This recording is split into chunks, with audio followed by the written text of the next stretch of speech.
Welcome to the Black and Green podcast. It's your go-to place to find the latest high-quality, all-natural products created by Black artisans. Hosted by yours truly, Dr. Kristen H., the founder of Black and Green. We'll discuss all things health, wellness, self-care, and of course, self-love. This podcast features a refreshing lineup of guests, from entrepreneurs and artisans to holistic lifestylists and clean beauty experts, and a plethora of other innovators within the wellness industry. Join me as we learn from the best of the best. The best of the best. I'm so happy today we have a clean beauty expert. But how we always start our conversations is out of my personal mantra is to be happy, be healthy, be free. Out of those three, which one is resonating the most with you today? I'm going to say be free because I think freedom encompasses the ability to take up space. The ability to take up space. And do you have to give yourself permission to take up space? Yes. Oh, yes. And I think that's actually the biggest hurdle for a lot of us to step into our space is being brave enough to do it and being brave enough to be seen doing it. I think that's a big one. I'm curious what we're fearful of. Why won't we take up more space? What are we worried is going to happen if we take up more space? For whatever reason, however it gets twisted in our heads, I know me personally, I think a lot of it is a fear of being seen, but it's also like our biggest desire to be seen. But there's no confirmation bias in being seen. Like we can't predict what's gonna, what the outcome is gonna be if we're just ourselves. Whereas if we're like, no, if I am myself, then I know this is gonna happen, and we just created ourselves. Like there's confirmation in that, and if we don't do that, then what? It's interesting the way that we have learned these things, and I'm curious around what we have learned. How does it shape us, and how does it all fit into our big picture of living life? I think that's like one of the biggest journeys. Maybe that is our life journey, is unlearning to relearn or expose ourselves, because I find myself asking the question so often, like, okay, well, where did that thought come from? Like, is it yours originally? Or who gave it to you? Where did you download it? Like, and trying to figure out if I even identify with like what I'm telling myself, because like you said, otherwise we're just using these thoughts and it's like, it's not even serving me. Right. Oh my God. And then I think what hits me is I control my thoughts. It was like girl, like why are you having why are you sending yourself down this rabbit hole of all this negative self-talk? Yes. You are doing it to you.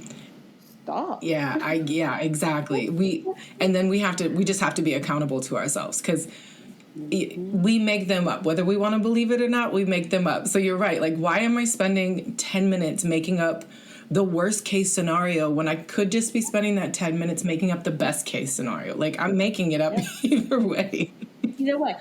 Well, I'm sure the retort back, well, I want to be prepared. And I won't feel prepared if I don't think through the bad. So I have to think through the bad to be prepared. Yeah, I think that I have gone through a season of saying yes to things, largely just to grow my platform, right? So I say yes to things that are terrifying and I've never done before, like being on the news, speaking at a conference. I couldn't prepare enough for those things because I had never done them, and they came up so fast I didn't have time. And while I didn't necessarily miscalculate the level of fear I had, I definitely miscalculated what that meant. Like, nothing happened. Nothing fell apart. Even when I screwed up, everything was fine. And I had like new lessons and motivation to go again. So it's like, yes, it was scary, and it didn't matter. And like a little scary, it doesn't hurt anybody. Yes. Why do you think we run from something when it's scary? Is it fear? I think it goes back to that. I won't even try to pretend who said it or where it's from, but it's the deepest fear poem, right? The deepest fear quote. It's not that we're inadequate. Like, we're actually so afraid that we can do everything we want to do, But again, then that comes with accountability to ourselves, because you won't be able to go back into this complacency once you're like, oh wow, I can do that. Like, oh wow, I belong over there. Like, once we do those things, I think we're afraid we won't be able to keep it up. But like, that's another lie. Like, that's another thought. You know? Yeah. Yeah, it's so interesting the way that we created mindsets and thoughts that kind of hold ourselves back from getting what we want to get. Like, it's very interesting. Like, and how our brains are the one pushing us there. Now, granted, we all have different experiences, the way that we're raised, the traumas that we had as kids. But I think it's so powerful to understand when you're having a thought that doesn't feel good. Ask yourself, where's the thought coming from? What started it? What triggered it? When did I first have this thought? And is it serving me now? Is it time for me to release this thought? Yeah, like, what is it protecting me from? Because often I think we're protecting ourselves from expansion. I'm sure there's a lot of thought pieces on that, but I really feel like that's what we try to avoid the most. Yes, yeah. Why? Why do you think we're trying to avoid expansion? I think it's the ultimate unknown. Like, there's no blueprint. I think a lot of us are facing this when it comes to like what career looks like for us, especially as Black women, when we're looking at what parenthood looks like for us, what friendship looks like. We're rewriting a lot of the scripts because what was working just doesn't work for a lot of us now. But that means we're the first. So there's nobody to really ask advice to. There's a lot of trial and error there. And I don't even know if it's actually fear, if we just haven't broken it down quite enough. I just think it's simply, we were often raised and told, no, don't, just do what's there. If it's not broken, don't fix anything. You know, so we weren't taught necessarily to be pioneers of emotional development. And I think we are, though. Like, we're here. So we got to figure it out. Exactly. Interesting. I know we mentioned this unlearning, and unlearning has been such a challenge for me, because I think the first step is it's easy to just keep on doing what you've been doing, right? So when something you've been doing for years, like, ooh, does that feel good? Or where did that come from? Like, do I want to continue to do that? What has been difficult for me, I'm curious if you feel the same, is unlearning things that my parents did with me. But when I wanted to do something different, them feeling it was an attack that I said they did it wrong. It's a really hard one for me. Like, I think a lot of us get that frustration, because I find myself constantly saying, like, to my own mom, it's like, I can understand how me wanting to do things differently feels like I'm saying you did them wrong. However, like, to be me and have this new evolution of thought or expansion of perspectives, like, you instilled something in me, you know, that allowed me to be like, oh, there might be another way. I'm like, so you did your job. Like, I'm sure my son is going to look back when he has children, if he has children, and is like, I don't know why you did that way, but I'm not doing that. And like, for me, I'm like, yeah, I did the best I could, you know, like, but then it's an opportunity where you can say, well, teach me or explain to me, you know, how you got to where you are. Like, it can be a constant connector instead of like a divide. But again, that's not something they were given or shared with, you know, from the generation that raised them and so on. But yeah, we got to build in grace there for conversation. Yeah. And the way I like to explain it or think about it is like, we're going up a ladder. So where you started, you built the ladder, you built a couple of steps up. I got to start on the ladder that you gave me, so now I get to build a couple steps up. While me walking up that ladder, I may do some things differently. Doesn't mean that what you did was wrong. It means that you empowered me to make a different set of decisions. Yeah, I like that. That's the way I try to. Yeah, and it's like, you're keeping it sturdy so I can like keep building and climbing. You know what I mean? Like, exactly. It's still a collective effort. Yes, it's very much a collective effort. It's very much a collective effort, and just being willing to be I don't want to say critical, but yeah, that's the first part of the time. Like, you have to be willing to do self critique. Like, why am I doing this? Do I like this? Yeah. Is it serving the greater good? Why do I keep making this decision? I think, and I find myself trying to draw the line a lot for people between what you just said and what I consider like self-care and self-love, to me, what you're saying right there is self-care. It's saying, why did you react that way? Like, did you want to say that? Did you know what I mean? And like looking at yourself, not like, yes, with a critical lens for technical terms, but really you can do that with vulnerability and compassion and even grace and self-forgiveness. Like you can do that all at the same time and still right and still say like, Hannah, do it like this, if you would have done it this way, that fits more so with who you are aligning with and, you know, becoming and unbecoming. It's like, all right, next time I got you. Like doing that, like that's self-care to me. Yes. I love that definition of self-care. Yeah. Because I think that oftentimes people think of self-care, oh, getting a manicure, getting a pedicure, getting a massage. And yes, I want you to spoil on yourself as much as possible.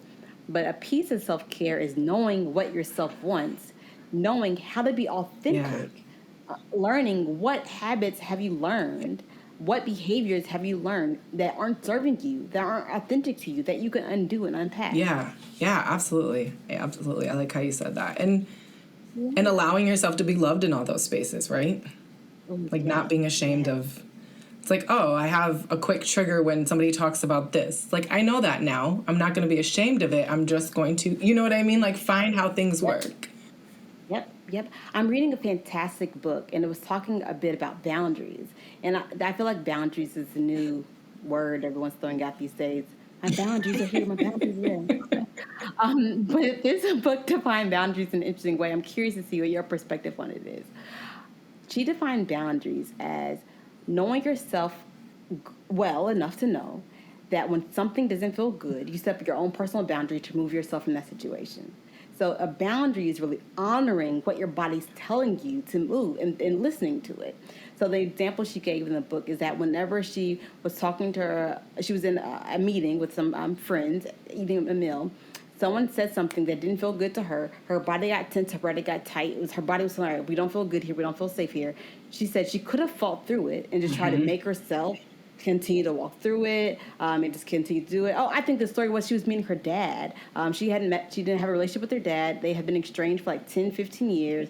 Then he finally really reached out for them to connect. And during that, all the conversations were going well. Then something he said didn't make her feel right. So she said she had a choice, that she can sit there with not feeling good or listen to her body. My body's getting tense. My body says, and then exit stage left. And so it's like creating that skill to listen to your body is hard. It is. And I think it's really, really hard for any woman of color. Like, there are so many layers that get added to that. And depending on where you grew up, the environments you grew up in, like I grew up in an all-white environment. So boundaries weren't a luxury I had. I didn't know they were an option. Truly, I didn't. I'm learning that as a 40-year-old woman. And it's true. And I think what I've learned the most about boundaries is a lot of that. It's like trusting that intuition. Like our nervous system it gets a bad rap, right? Because we say like, oh, it gives me anxiety, it's going crazy. It's like, actually, we just do our nervous system a large disservice because we don't listen the first time when it's just a gentle nudge. Like we push through and keep going, and then we forget to take care of ourselves, and then we do another thing and we keep going, and like our nervous system has to crash because it's like, I tried to be nice to you and like give you a hint. Like you didn't listen to me. You're a strong Black woman. You're going to push through anyway. Like, you took pride in feeling uncomfortable and still doing something. You took pride in something not making you feel good, but you pushed through anyways. Yes. Like, we built up pride in things that should not be connected with pride. Yeah, that's so true. That is very true. And, and it's like we can't be... It's almost like we assume that... And this comes through a lot of society messages, too. We assume that our uncomfortableness isn't worthy of pause, so we don't elevate it, and we just, like you said, go to that strong back. Like I can take it. Yeah, and that makes you proud in some way. Like my body's not liking this. I don't think I can do this, but I can take it, and I'm prideful that I pushed myself to something that made me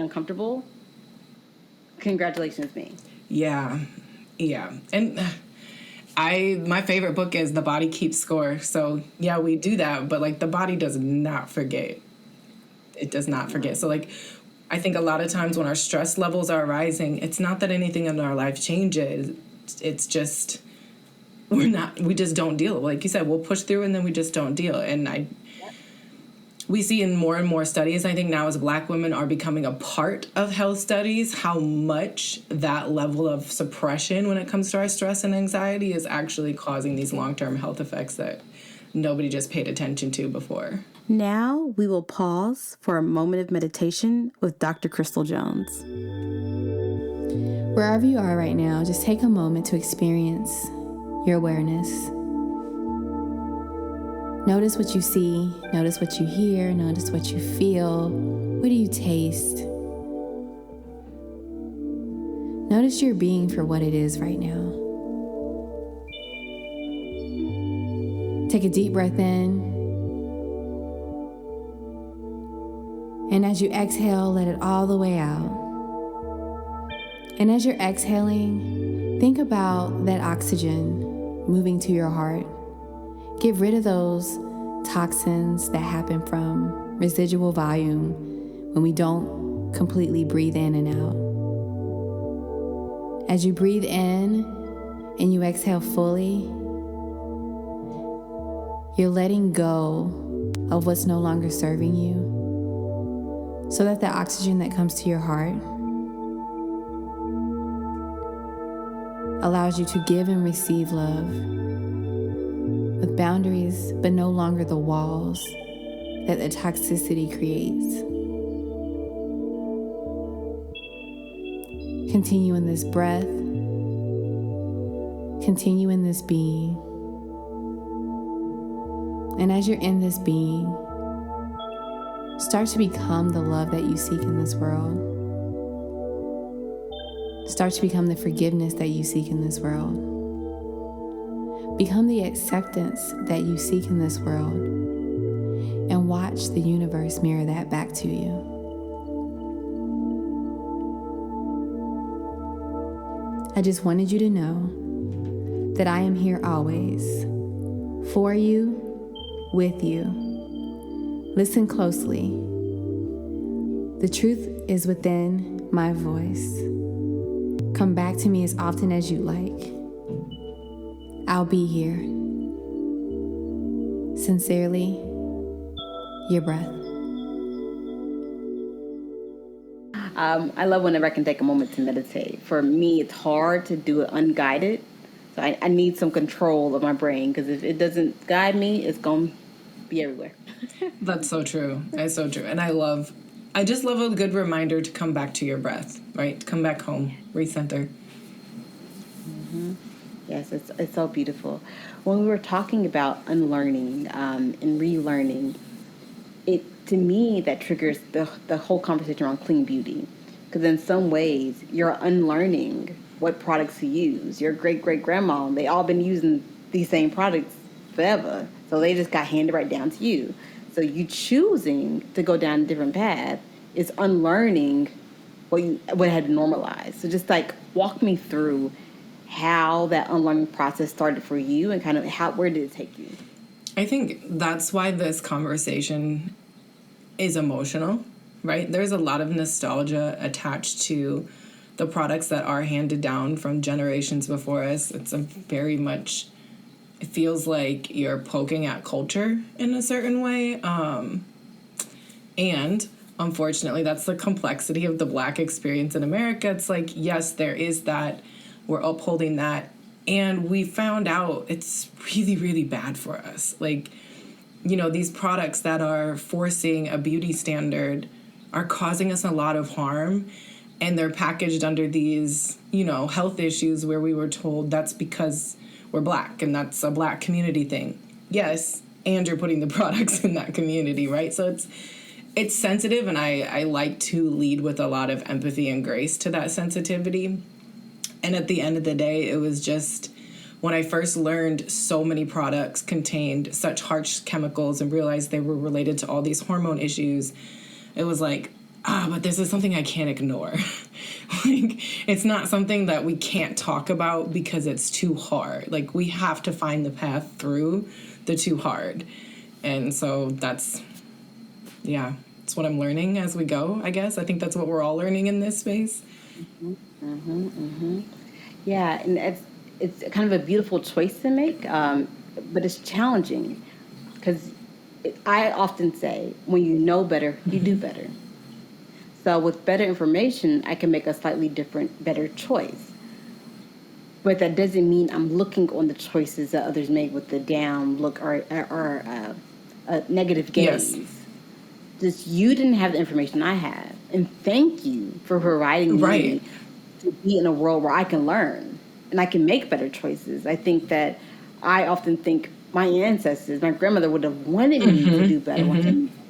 So that's making her proud. Like, yes, you may not use what we have traditionally used, but you're making a better choice because of I fought to make sure that you can get access to that information. Right, back to the ladder you were talking about, right? Like, we're still standing on somebody's shoulders. And I like how you brought that in, because I love to say consistently, like, we are someone's ancestor. I think that is a really serious job.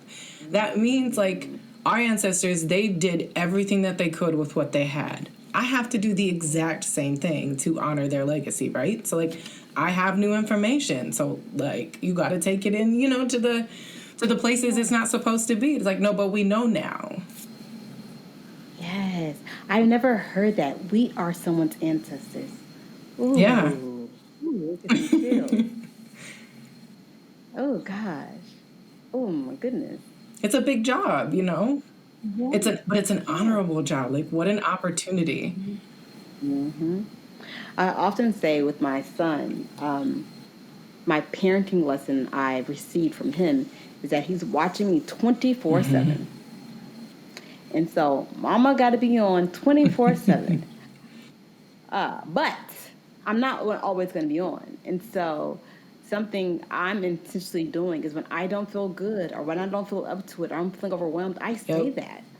I have put language like, hey, baby, mommy's feeling tired, or I'm feeling a little bit overwhelmed, or I'm feeling tired. Like, so that way he knows that he doesn't have to perform always feeling perfect, because mommy wasn't always perfect.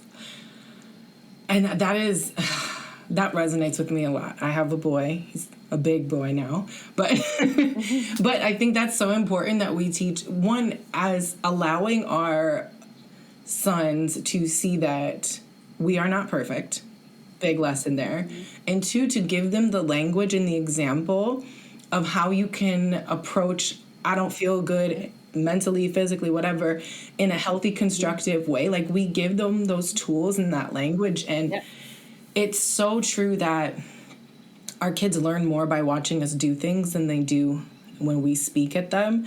And I see some of those, like, self-care, emotional regulating behaviors come across in my teenage son. And I know I've never said them out loud. I've never been like, hey, if you're feeling overwhelmed and stressed, do this. Like, lay in a darker room, put on some lights and some low music. I didn't tell him that, but that's what I do after I have told him, like, I'm overwhelmed right now, I need a minute. So I see him starting to do certain things and I'm like, oh, they don't teach you that. You really just have to feel your way through and let them see you. Yeah, which, in some ways, it's like reassuring to me.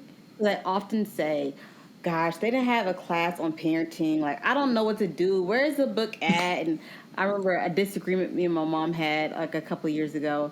My son kept leaving the room when he had to get, because when it was bedtime.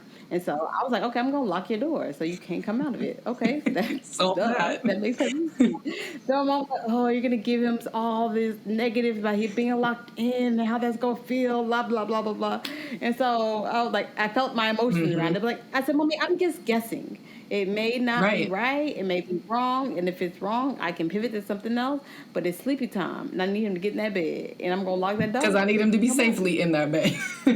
Right. So, I mean, maybe that was a wrong move to make. Maybe he'll have to go to therapy about it. And I will apologize. And I will. Right. I will say, I get how being locked like that. Like, I see what that. like, thank you for sharing. Noted. I apologize. Like, right. I'm all here for the conversations where Isaiah's going to need to be like, why did you do that? I don't know. I had this goal in mind, but I did not want to have an impact on you, so I'm sorry about it. Yes. I think I want to lean into saying sorry to my. Oh yeah, I am so quick to apologize, and and again, it's giving them language, and that's something I didn't realize until, like, my son, watching him in relationships and watching how he approaches when things get, aggressive or confrontation. Like, I notice how he can talk through things, and I'm like, because I have let him at almost every stage, in appropriate measures where he can be like, I don't like your tone, or I don't like how you're speaking to me. And like, I know how I want to react because I know how my parents would have reacted. And that's what I want to do initially. But in my head, I'm like, you better take yourself in a timeout, because how dare you not be able to control your emotions while trying to tell somebody else to control theirs. And you're the adult. Nope, you better turn around to your own room. And you have to be okay with that. Like my little babies, my 5 and 3-year-old, they sometimes like check me. Yeah, exactly. I have to be okay. And when my parents see the way they're talking to me, they're like, "You let him talk to you like that?" It's like, yeah. He's right. Like, when he's right, what? He's not being disrespectful. Right. He's expressing how he feels, and that's okay. It's okay. And I'm trying to help my husband navigate around this because he does do cooking all our food. So sometimes my son will say, I don't want that. And his emotion will go, when I was younger, we didn't have no choices. We had to eat what we eat. I said, I understand that's how you grew up. That's not how our boys grew up. And if we're not going to force them to eat the food you cook, then you have to ask questions, well, what do you do? I know it don't feel good. I know you like, I done spent an hour making this thing. This is what you eating. But we have to behave differently. We do, because we have to let them trust themselves. We have to let them trust that they know what is best for themselves. Because again, like, if we look at the things that we're all in therapy for and parent through the lens of like, okay, now that I know this caused this impact, let me adjust a couple things. And again, it's not to say there was wrong. It's just like, I can see this differently now. So let me try differently. I can't remember who it was, but I was listening to something, and this mother and her son had enough of a falling out that they hadn't spoken for a while, and she had seen something and ended up calling her son. He was in his 30s. I don't know how long it had been since they hadn't talked, but she called him and she said, she like highlighted a situation that caused the rift or whatever, and she was like, I apologize, but I still have time. What can I do better? And I was like, it's that I still have time that I need a lot of generational parents to be like, no, don't hold so tightly to whatever you think was right. Like, open up and be like, I still have time. What do you need now? Like, you're still my child. You know what I mean? Like, more of that thought, I think, would do so much good. So much good. Yes. Oh, I love that.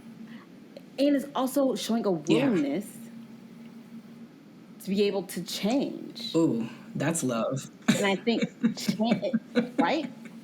One, change is hard. Yeah. It's easy to keep doing what I've been doing, whether good, bad, ugly, it's what I've been doing, and that's easy.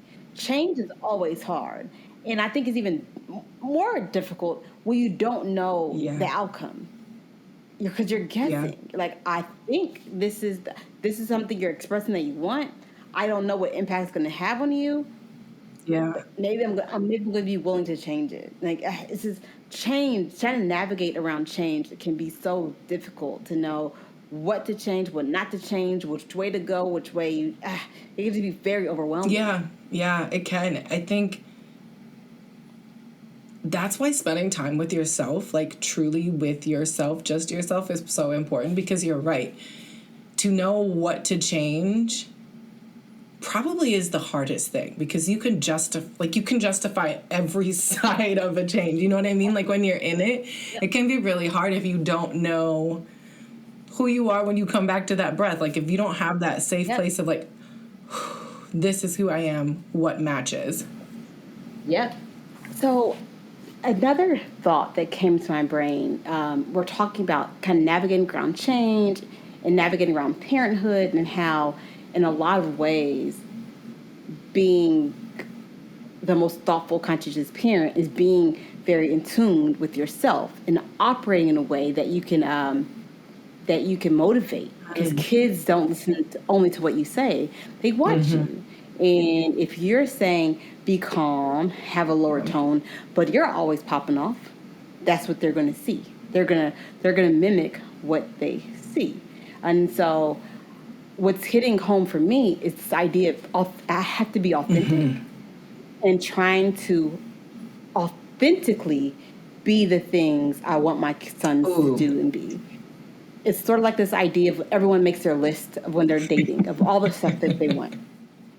The thing that hit me, I was like, now on your list, how many of these things are you? Yes. Can you give what you're asking for? Do you know what it looks like, Bingo. feels like? Bingo. So if I want my sons to be kind, gentle, compassionate, thoughtful, intelligent, I have to do all those things. He has to see me reading books. He has to see me opening doors. He has to see me saying sorry. He has to see me being all those things. So that way he can mimic that. Yep. He can. I think that becomes so apparent as your kids get older too, and you see who they are in the world. There's a lot of, let's have a conversation about that, like a week. I don't want to be too pressing, but like, you know what I mean? Like you look at your little data analysis and you try to fill in the blanks. And that's such a good lesson too, because whether either of you realize it or not, like you're truly learning together, but you're letting your kid lead. And I think of some book I was reading where it said, when your children become adults, you learn how, I can't remember how they worded it, but you learn what type of job you did. And while I don't like the grading platform of that, what I do like is when your children are adults and like maybe aren't dependent on you, like emotionally, financially, all of the things, and they get to decide how you fit in their life.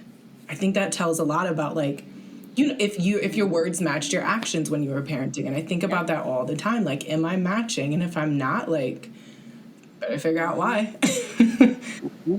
And then are you going to give space to your kids to tell you when you aren't matching? So my kids are still young, but I have all these ideas of what we'll all do.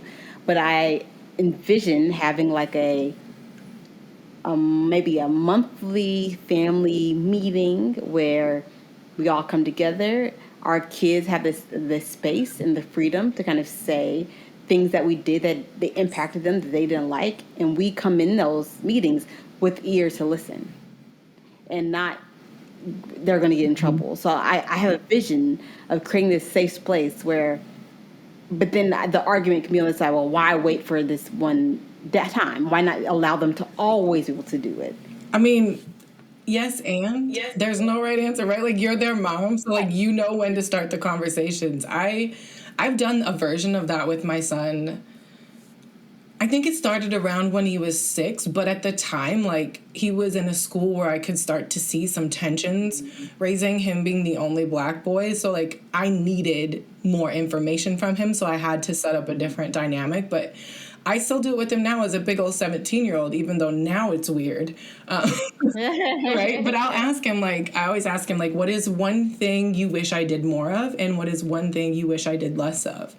And it's just a free space for him to be like, you annoy me when you say this, or I wish you did more of this. And it's a good picture for me to be like, what do you need? Like, how do I teach me how to love you? And then I feel like that's teaching him how to, in relationships, know himself and know what to ask for, know what like reciprocation looks like. You know what I mean? Like all these little things that we just weren't quite having conversations on when I was growing up, but probably could have really benefited from them.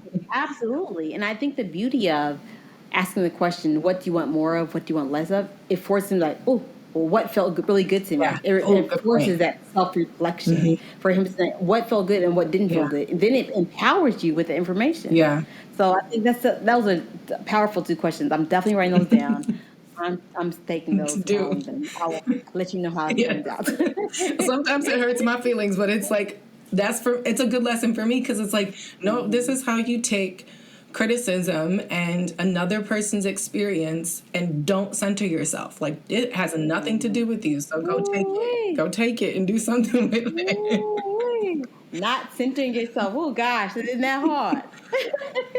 Yeah, that's a hard one. But it's like, to your point, I think that's freedom. When you don't feel the need to center yourself, that is like true peace and freedom to me. Like if I can't do that, I know something's off and I gotta go inside and see what's going on. Why do you think we need to center ourselves? What are we looking for? Validation. I think a lot of us, we were raised in this award popularity spotlight system, and that's like our only version of worth and value. Instead of learning it's innate, like you have it because you woke up. I think that has a lot to do with it. Like I tried to decenter that.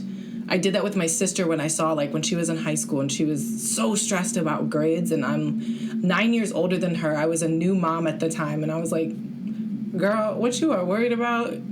Nobody's going to ask you about your high school GPA. Let me tell you, they don't care. No. Once you get to college, that's the last time you have to tell someone. It is. And after, like, even now anymore, it's like nobody has ever asked me what I graduated college. They don't ask about my master's. Like, oh, they don't care about when you graduate college. So the last grades that matter are high school. 100%. That's it. They don't care what college you graduated from. Exactly. Like, they don't care what that. And I figured that out early. Thank God. Good. Because I was over the top high school students where I had to get my grades, but I logically understood because these are the grades that matter. After this, it don't matter. So good for you. Good for you. Because yeah, there's just my girl. I was now pulling up long all nights. It don't I matter. didn't. I was like, you'll find out I'm smart if you talk to me. If not, oh well. Oh. My parents did not enjoy my attitude to college of that, but we made it through and I got my master's. So clearly, there we go. Again, doesn't matter. Yeah. Because it just don't matter. It don't matter then. It doesn't matter. But then it's interesting. It's one of those things to unlearn. Yeah, and that's a hard one because it's weird when you, like, a certain subset of a community starts to unlearn things, but like you don't all unlearn at the same time. So God, yes, it's a challenge. Because then it can create tension. Because now there's fighting, not fighting, physical fighting, but there's this tension and cool. Like you used to think about it this way. I said, I know you're right, but I no longer do. So I know, like, a big one for me that I'm unlearning is my attitude towards Christmas. I started writing my Christmas list months in advance. Like, I was a hardcore Christmas list writer. I also believed in Santa Claus for 10 years too long. I don't care, and I love it. Right. So when I was in high school, I still believe in Santa. But when I was in high school, talking with my friends about Santa, they're like, "Oh, I saw my parents putting stuff under the tree. That's how I know Santa." I realized, oh, that's because you didn't deserve to see the. Oh, you were so pure. I said so. Santa's coming to me, maybe not to you. And your parents don't want your feelings to be hurt, so they bought you gifts. Like, you should thank your parents. Like, that's very nice parents. Well, that is lovely. I had a whole mental, logical reason why Santa's still coming to me. Maybe not the rest of y'all. Be like, that's a rough life for y'all. I know, right? So they're telling me about this. Like, oh man, your mom must really love you though to put out the gifts for you. Oh my gosh, I love that. So this real dedication and passion to Christmas.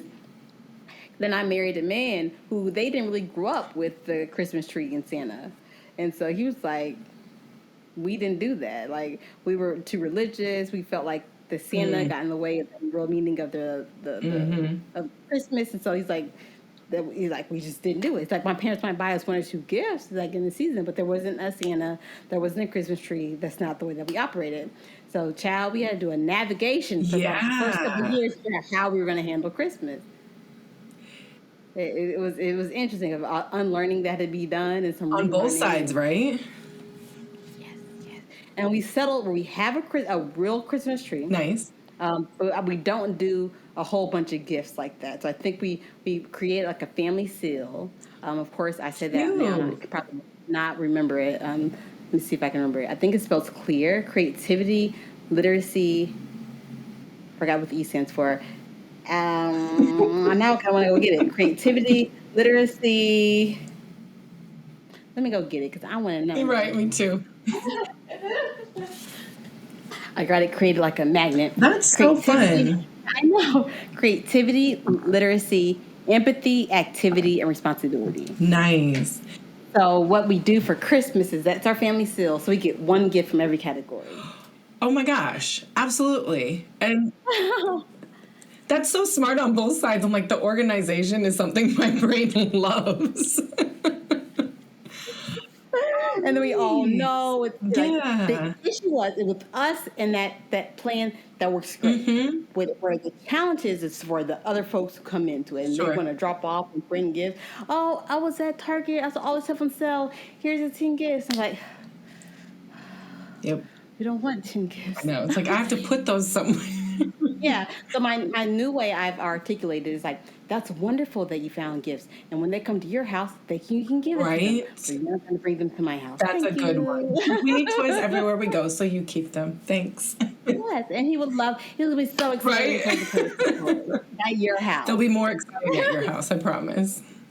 So much more. Because they'll get there and run straight to the Facts. toys. Facts. At my house, that won't mean as much. Exactly. Oh, that's funny. So that was one that we had to navigate our way through. But it's interesting being partnered with someone, just like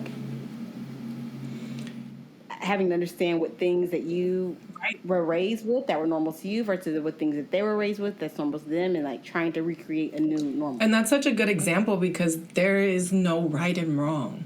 Truly. There's just different lived experience. And you have to find your little bridges, between the things. Because, yeah, you can't, you can judge, but that's a weird thing to do. Because, you know what I mean?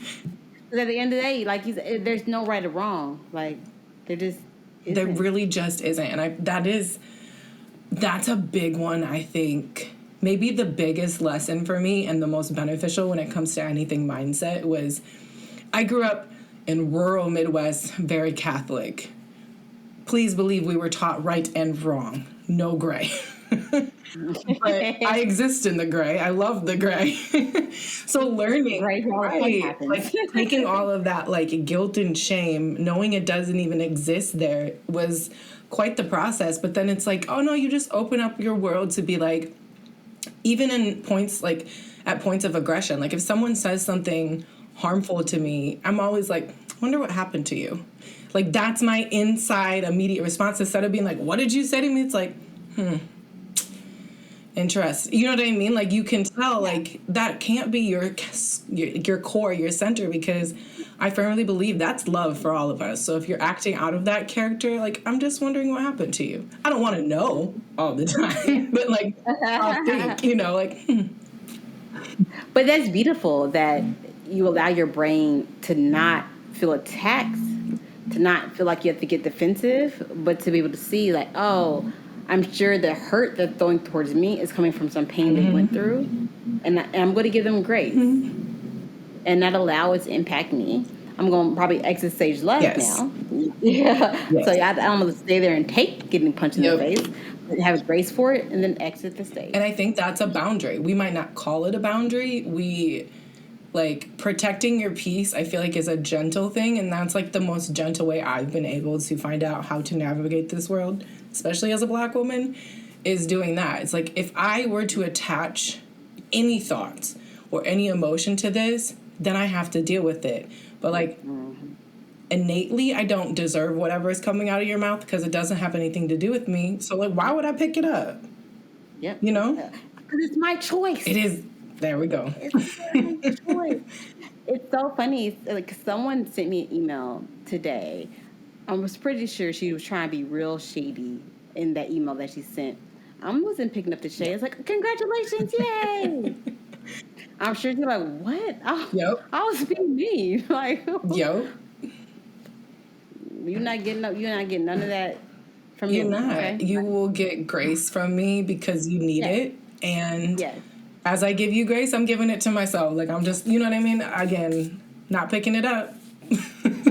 Yeah, so it is beauty, like full, like just to constantly remind yourself that you have a choice. And of course, we've all been raised to make choices in a certain way.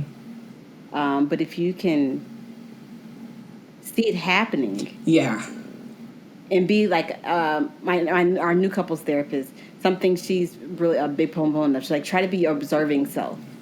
Whenever something happens, take a step out and see, okay, what am I feeling right now?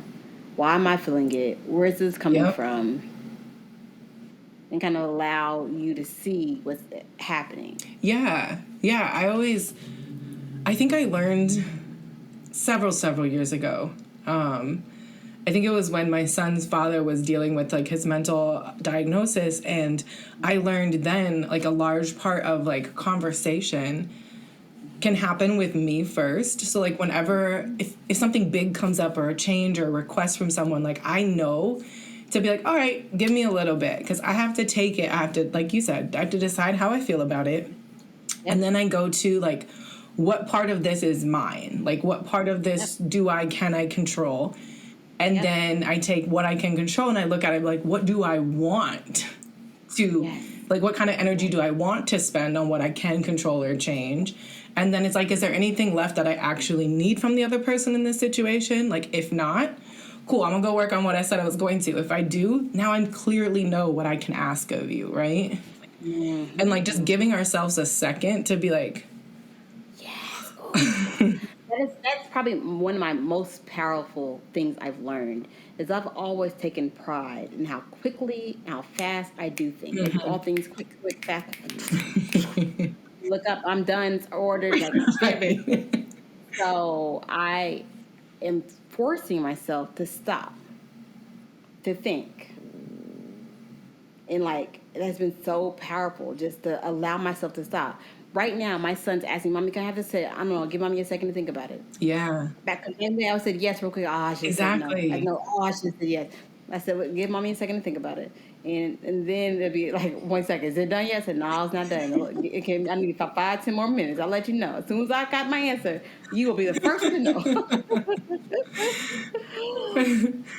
but just creating that space for me to like to think about it and not force myself to think so quick. Yeah, exactly. And I mean, we're products of our society. Like, we do everything so fast. We all do so many things that the only way to get things done, we feel, is to do it that quickly when... Oh, I love that you say that, we feel. Yeah, we do, because I've found, especially if you're a creative in any capacity, I have found that once you get past forcing yourself to be still and not actually do anything, like no laptop, no computer, no phone, and like just sit in your own presence, I have found that all the roadblocks creatively that I can't get through because I'm just trying to do more and more and more, it takes like 1 session a week of me just sitting and doing nothing for everything to calm down and download. Like, I have no problems after I just sit down and I'm like, the answer was right there, but like I was so busy going this way. I couldn't see. Yeah, exactly. That's kind of what yoga is to me. Like, if there's an hour out the day, I don't have any of my electronics. It's just me, my mat, my movement. I have all the thoughts. Like, I thought about this in yoga, thought about this in yoga. Yes. All the thoughts. Exactly. It's like you finally stop to listen to yourself, and yourself is like, oh my gosh, I have so much to tell you. Let's go. I've been waiting for this moment. Okay. Thank you for showing up. Right. Like, I have been waiting. Like, you don't answer your phone for nothing. Right. You're like, oh, you answer the phone for everybody else, but not for me. Yes. Exactly. Oh gosh. Oh, thank you so much for joining me. This was so much fun. Oh, I have one more question. All right. I was starting to close it down, but I changed my mind. I'm curious to hear your thoughts on Kamala Harris. You know, my first thought is, let's go. Like, let's get it done. Like, I am disheartened that the impossible situation that needs saving is yet again on the shoulders of a Black woman and Black women collectively, even though we're still largely hunted and not cared for. That is as heavy, I think, as it can be right now, considering the certain circumstances. And I'm also, as a Black woman, a little disheartened and sad that, like, I still just have to show up to do a job instead of being excited and interested and all the other things that should come with voting for someone. And even just, like, the back and forth. Like, I want to see difference of opinion play out in a healthy conversational manner. Like, I am, desiring that, but we have to go to work. Like, you know what I mean? Like, we have to do our job in the hopes that we get to have the things that I'm talking about. But largely, I'm hopeful because I know who can get it done. It's Black women. And I'm also extremely realistic about the additional harm in the varied ways that's going to come to us as a community because of this as well. So I am keeping my grace on reserve. I haven't thought about that. Yeah, again, growing up where I grew up, I have an understanding and an insight to a certain set of growing in thought folks. Yeah. Tell me more. I find myself often trying to break down rural whiteness, for lack of a better saying, and how this thought, this movement, I suppose, that we call this behind number 45. But like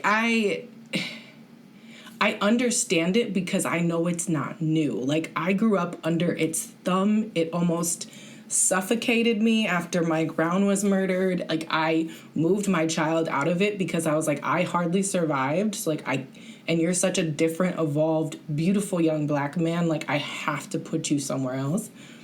But I understand, like, how deep that whiteness, that only whiteness goes, because I was, for as much as you can be, like, I was in it and I was accepted as it until they realized I was very proud of my melanin-rich skin, and then I was kicked out of it. So to know what that underbelly looks like, and to know that their hatred for Black men is largely held at the hands of the patriarchy and white supremacy. We can all kind of say that with truth.